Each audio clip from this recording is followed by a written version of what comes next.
গাড়ি। ভাই তোর বড্ড বাড়াবাড়ি। দূর এই এই এবার মনে হচ্ছে সত্যিই বলে দেবে। এই মরকট চুপ কর তাড়াতাড়ি।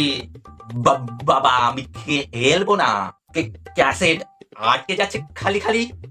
ভাই পাশের বাড়িতে কাঠের কাজ হচ্ছে, নেদা দিয়ে তো জিপটা একটু চেঁচে দেবো। হ্যাঁ ঠিক বলেছিস, ওরা একেবারে ছিনটা পাক দাম দাম। মার দাঁড়িয়েছে। এই তুই তোর এই মেড ইন চায়না মোড বন্ধ কর তো। আচ্ছা ঠিক আছে, কিন্তু ওইদিকে দেখো টেপ রেকর্ডারের ক্যাসেট আবার আটকে গেছে। খালি আমার সাথে উল্টো পাল্টা ইয়া কি, এবার কিন্তু আমি রেগে যাব। থাক ভাই, রেগে গেলে তোকে পুরো ভুল ভুলাই আর ছোটা পান্ডিত লাগে, হেসে ফেলবো কিন্তু। এই সেটা আবার কে? ও তুমি চিনবে না। এইবারে আমি কিন্তু তোর বি বি বি বুঝেছি, আমার বিছানায় হুজু করে দিবি তাই তো? না যেটা বলতে পারলাম না সেটা ধরে টেনে দেবো।